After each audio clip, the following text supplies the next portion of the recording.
Syarat umat Islam berkah di Indonesia karena ada Makkah. Mekah ini simbol.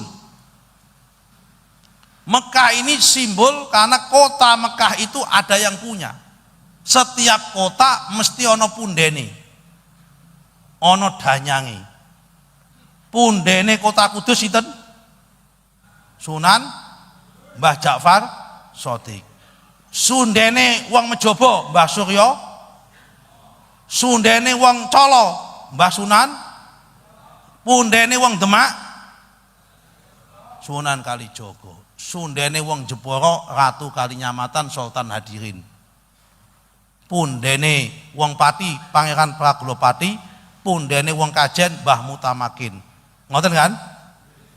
Pundene kota Mekah niku Bani Hashim. Ning Indonesia bertebaran Bani Hashim. Sinten niku Bani Hashimnya? Sa'adah Ba'alwi, para sayyid, para habaib. Nggak salah nih Sron. Kok bisa-bisanya lo pede ngomong begitu? Lo itu menteri bro. Jabatan lo bukan dukun, bukan tukang trewing, bukan influencer receh. Kalau mau ngoceh soal sejarah atau agama, ya pakai data. Jangan asal bikin teori kayak lagi ngeracau, abis bangun tidur. Dan menurut ijma ulama ahli DNA, Ba'lawi itu bukan Bani Hashim. Bani Hashim haplogrupnya Jim. Kalau Ba'lawi haplogrupnya Gof. Jadi dengerin nih Sron, Ba'lawi boro-boro Bani Hashim. Arab aja bukan. Yang asli Bani Hashim di Indonesia itu ya Zuriyah Wali Songo. Mau haplogrupnya Jim atau Alif Waw, tetap sama aja. Bukan Baklawi, Sron. Lah, gimana ceritanya lo bisa bilang Baklawi itu Bani Hashim yang bertebaran di Indonesia sebagai bagian dari keberkahan? Mau nulis sejarah atau bikin dongeng? Terus terang, kalau begini bukan Indonesia yang diberkahi, tapi kita yang lagi diprank sama Danyang Pulau Jawa. Dikasih menteri, tapi pola pikirnya nyungsep. Ini bukan berkah, ini musibah. Bukan rezeki, tapi bencana intelektual. Kenapa bencana? Karena logikanya nyungsep. Dan bukan sekadar nyungsep biasa, tapi terbang dulu salto 3 kali, mendarat di jurang, kebakar, terus masuk berita nasional. Anehnya, lo ngomong begitu dengan pede maksimal, seakan-akan ini fakta tak terbantahkan. Padahal, kalau disuruh jelasin ulang teori lo ke profesor sejarah atau ilmuwan DNA, kemungkinan besar mereka bakal pilih resign dari akademisi daripada harus dengerin ocehannya nggak jelas itu, Sron. Jadi, mending lo pilih satu. Mau tetap jadi menteri atau mau daftar jadi penulis mitologi. Karena kalau ngomong kayak begini terus, yang waras bisa makin hilang akal.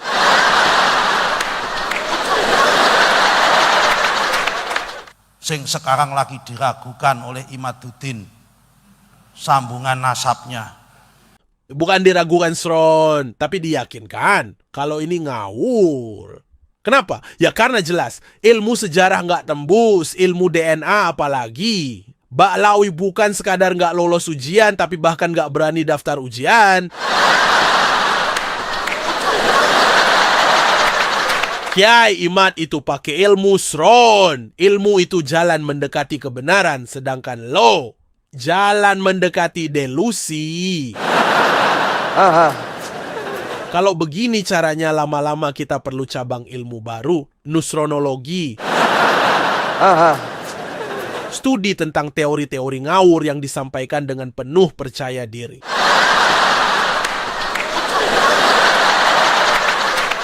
Bagaimana, Mas?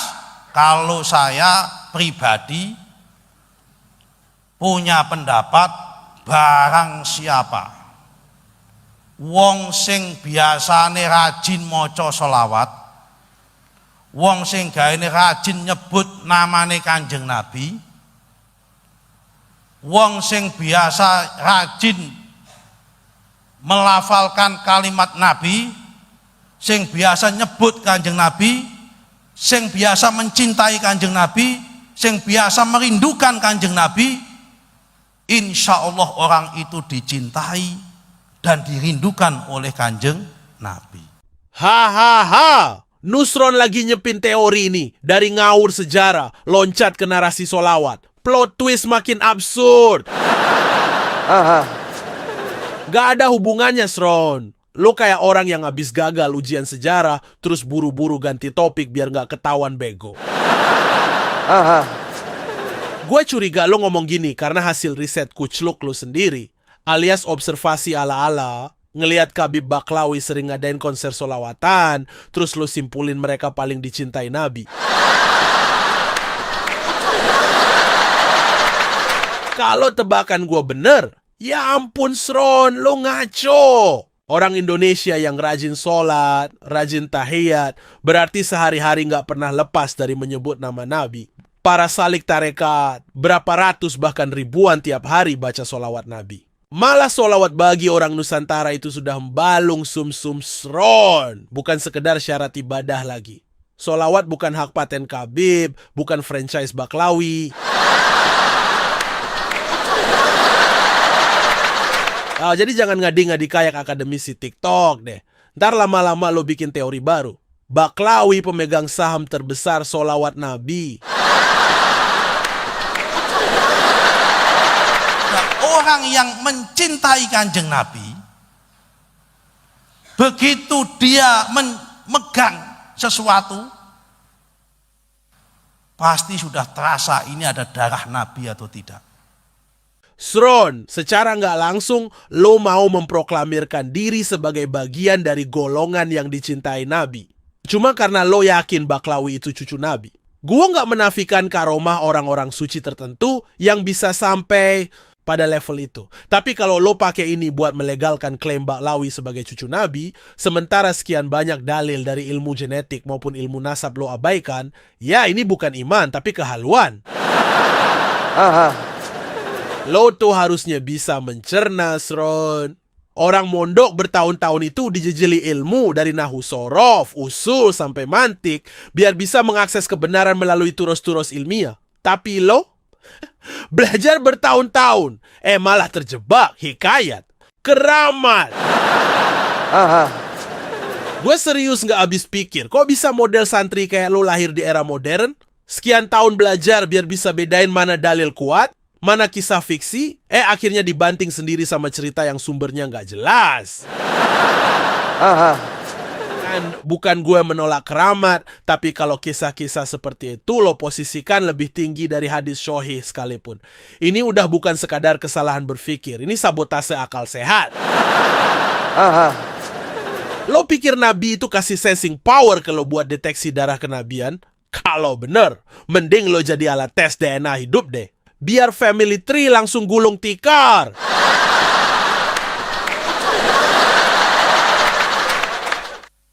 Kita mencintai istri kita, mencintai pacar kita.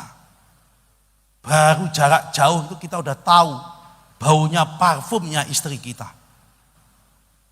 Mosok saiki ngaku mencintai Kanjeng Nabi, tapi tidak bisa merasakan di mana di situ ada bahumnya darahnya Rasulullah Shallallahu Alaihi Wasallam. Astagfirullahalazim, Sron. Sekarang lo mau nyamain cinta Nabi sama deteksi parfum? Ini pengajian agama atau seminar indera penciuman? Terus lo bilang, masa cinta Nabi tapi nggak bisa cium bau harumnya? Jadi kalau nggak bisa deteksi aroma Nabi, berarti cintanya kurang?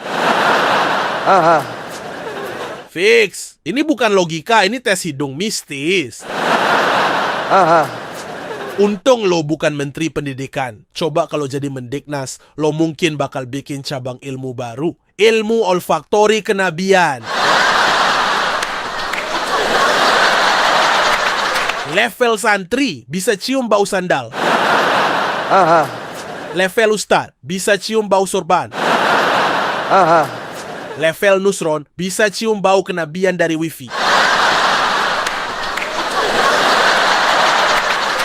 Well, kalau mencintai Nabi harus bisa cium baunya. Maka banyak ulama besar dari dulu yang gagal ujian cinta. Imam Bukhari, Imam Syafi'i, bahkan para sahabat pun gak ada tuh yang tiba-tiba bilang, wah, aku mencium aroma Nabi di angin sepoi-sepoi.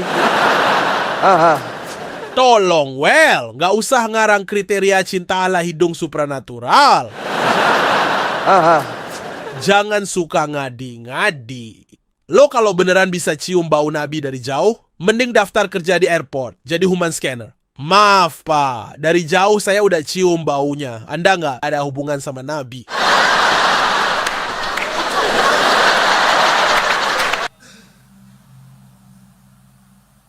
Ngono ae, Pak. Jadi nggak usah dibuat polemik jauh-jauh itu. Las Ron, lo bilang gak usah dibuat polemik jauh-jauh, tapi di belakang lo yang jadi bohir buat penelitian Baklawi sampai ngirim ekspedisi Rumli. Lo udah putus asa atau gimana, Well? Hasil penelitian gak sesuai ekspektasi, atau lo mulai bosen ngebiayain yang udah 3 tahun, tapi masih muter-muter di titik 0? Kalau udah segitu frustrasinya, mending lo cabut aja sponsornya. Daripada terus keluar duit buat riset yang tiap tahunnya cuma menghasilkan kesimpulan, masih dalam tahap penelitian lebih lanjut. Ditemukan indikasi yang perlu dikaji ulang. Tunggu donasi berikutnya, baru kami bisa lanjut.